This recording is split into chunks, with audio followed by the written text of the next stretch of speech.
These sessions are based on the book The Messiah Codes Unsealed. Hello, this is Louis again. Welcome to the Messiah Codes, Session 5, The Code of Passover and the Death of Messiah. This is part 3, 3 days and 3 nights.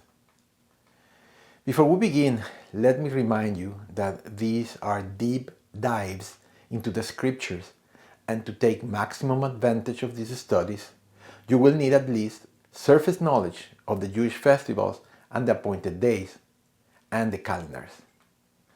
Remember what God said in Isaiah 28:9. Whom will he teach knowledge, and whom will he make to understand the message? Those just weaned from milk? Those just drawn from the breasts? According to the scriptures, if you want to attain knowledge and understand the message, you must leave the milk and eat the solid food. If you haven't yet, please watch session 1 to go over the festivals and appointed days, and session 2 to go over the calendars, our calendar, the Jewish calendars, and God's calendars. There I explain the basics necessary to understand all these studies. Lots of biblical and prophetic mysteries are concealed inside the Jewish festivals and appointed days. In fact, the festivals and appointed days mark the most important dates in the life of Jesus and the church. All the prophecies already fulfilled were fulfilled exactly on the day of its respective festival or appointed day, as we will continue proving. And because God doesn't change, we expect that all the prophecies yet to be fulfilled will also be fulfilled in its exact corresponding festival or appointed day. An important tool used to aid us when studying prophecy are the calendar converters. They convert dates from our Gregorian calendar into the Jewish calendars, and from the Jewish calendars to the Gregorian. My friends, when I say that the Passover Nisan 14 on the year AD 30 fell on a Wednesday, that's not my opinion. I use those very accurate calendar converters to confirm on which date events occurred in our Gregorian calendar. To make sure that there are no miscalculations, every time I check on a particular date, I confirm by using multiple calendar converters. And guess what? They all consistently give the same answers. Because I don't want non-believers to argue that I use the Bible to prove the Bible, I use third-party, non-Christian sources to confirm biblical prophetic dates and events. And they do confirm. I'm linking in the notes Harvard University's Math Department calendar converter. It's mostly an atheist source. And the Hebrew date converter, a Jewish, not a Christian calendar converter. They all confirm the accuracy of prophecy about Jesus the Messiah, written hundreds or even thousands of years before the prophetic event occurs. So please, if you want to have a quick overview of the festivals and calendars, go to session and watch sessions 1 and 2. Those sessions are only deep enough to understand the basics about the festivals and calendars, and will help you also better understand the coming studies. Going back to today's session about the 3 days and 3 nights, we read in Matthew 12, verses 38 to 40. Then some of the scribes and Pharisees answered, saying, Teacher, we want to see a sign from you. But he answered and said to them, An evil and adulterous generation seeks after a sign, and no sign will be given to it except the sign of the prophet Jonah. For as Jonah was 3 days and 3 nights in the belly of the great fish, so will the Son of Man be 3 days and 3 nights in the heart of the earth. So, to fulfill this prophecy, the minimum time Jesus must be in the tomb is 3 days and 3 nights. He had to be buried before the beginning of day 1 and had to resurrect after the end of day 3. Of course, as long as neither period, before or after, added one more day or night. We already established that the crucifixion occurred on Wednesday Passover, Nisan 14, a day before the shabbaton in Nisan 15. Remember that Nisan 15 is the first day of the 7-day festival of unleavened bread, and the first and the seventh day of the festival of unleavened bread are shabbatons. We read in John 19:31. Therefore, because it was the preparation day, that the bodies should not remain on the cross on the Sabbath. The word he uses Sabbato, for that was a high Sabbath, a Shabbaton in this case, high Sabbath. Sabbath equals a regular day of rest on a Saturday, and Shabbaton equals a mandated high Sabbath that can fall on any day of the week. In Greek, they also use the word Shabbaton, meaning a week. By the way, I will do soon a session explaining what it was meant by the preparation day, as there seems to be a lot of confusion about it. There are 7 Shabbatons, and they all fall in Jewish festivals or on an appointed day. But not all Jewish festivals include a Shabbaton. There are 3 Shabbatons during the spring festivals.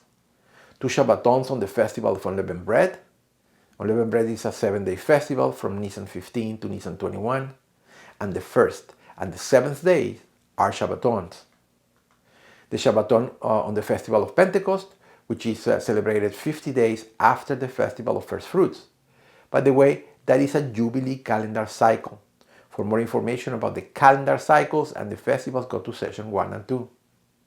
There are no Shabbatons on the Passover or on the festival of first fruits.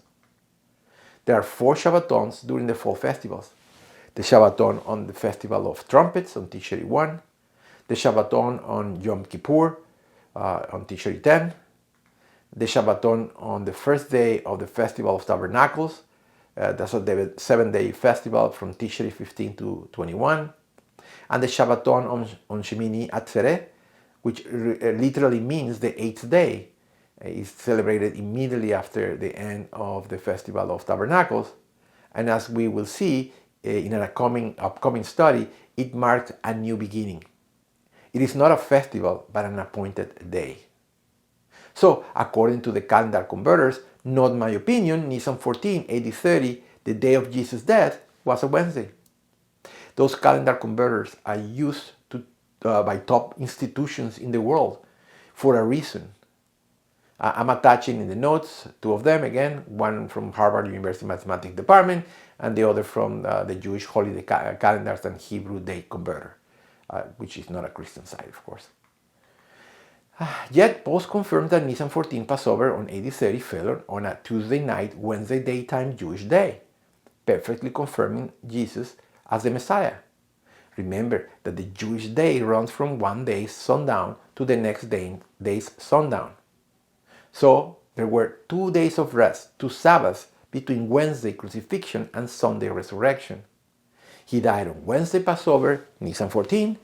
The next day, Thursday Nisan 15, was a Shabbaton, or a high Sabbath, on the first day of the festival of unleavened bread. This was the first Sabbath. Then there was a Friday, Nisan 16. And then we had a regular Sabbath on Nisan 17. This was the second Sabbath. Then Jesus resurrected on the night of Nisan 18 before the sunrise. We read in Mark 16, 1 and 2. Now, when the Sabbath was past, Mary Magdalene, Mary the mother of James, and Salome bought spices that they might come and anoint him. Very early in the morning, on the first day of the week, they came to the tomb when the sun had risen. The Greek word used in verse 2 is anatelontos, which means rising and not had risen. We see a confirmation in John 20, verse 1, where we read, Now, the first day of the week, Mary Magdalene went to the tomb early, while it was still dark, and saw that the stone had been taken away from the tomb. So it was still dark. That's how we know there was a translation issue with the previous verse that we studied. By the way, in those passages, they describe the time when they arrived to the tomb, not the time when Jesus resurrected. Jesus had already resurrected sometime during the night. In a coming study, we will find the exact second of Jesus' resurrection. is hidden in plain sight. Well, and behind a little math. Those verses also say that they went to the tomb on the first day of the week, which is Sunday. In the Jewish calendar, Sunday begins after sundown Saturday, or Saturday night in our Gregorian calendar. We read in Matthew 12:38-40 that the Lord prophesied that he would be in the tomb for 3 days and 3 nights. He didn't say 2 days and 2 nights. He didn't say 2 half days, 1 day and 2 nights. He didn't say 3, he said 3 days and 3 nights. That is the minimum range of time allowed by the prophecy. Believe what you read, don't read what you believe. The Lord made sure that there would be no confusion regarding the length of time that he would be in the tomb by citing the story of the prophet Jonah. So he said that he would be inside the tomb for a total of 3 daytime periods and 3 nighttime periods. That is a total of 6 full-time periods. At no point in the scriptures he suggested a partial day or night. Again, believe what you read, don't read what you believe. For this prophecy to be fulfilled, Jesus had to already be in the tomb by the beginning of period 1, which was by sundown of Wednesday, Nisan 14. So Wednesday night was night number 1. He also had to still be in the tomb until the end of period 6, which was the sundown of Saturday, Nisan 17, and resurrected sometime the night of Nisan 18 before sunup. A Friday crucifixion contradicts the words of the Lord according to Matthew 12:38-40 because there are no 3 days and 3 nights. Such proposition shows our lack of knowledge of the Jewish festivals and appointed days. To assume that the death of Jesus occurred on a Friday simply because the next day was a Sabbath ignores that it was a high Sabbath, a shabbaton, as John wrote, and a shabbaton is always celebrated the day after the Passover, irrespective of what day of the week it is. From the crucifixion to the resurrection, Nisan 14, Wednesday afternoon crucifixion, we have then Nisan 15, a shabbaton, which is 1 day and 1 night, Nisan 16, which is a day and night 2, and Nisan 17, a regular Sabbath, which was day and night 3, and then Nisan 18 at night, resurrection.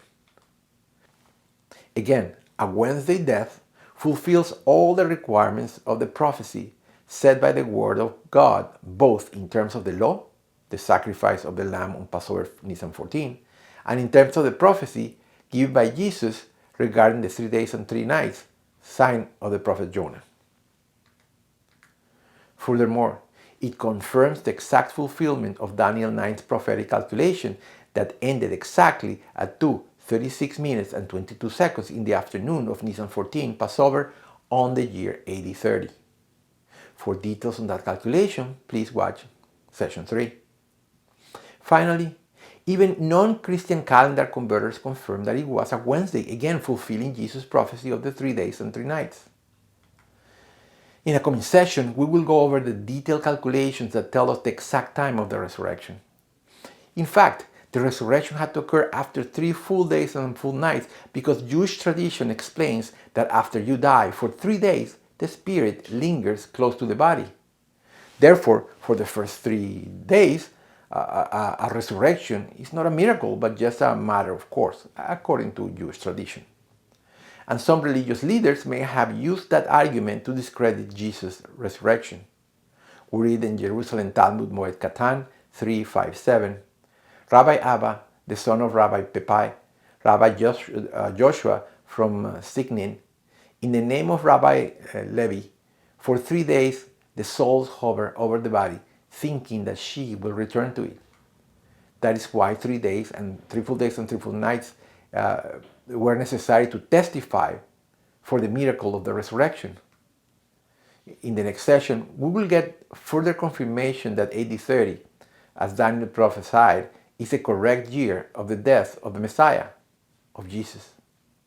This confirmation will come from precisely the group of people that least wanted to confirm that Jesus was the Messiah. It will come from the most unlikely of sources. the Jewish Talmud. See you in the next session.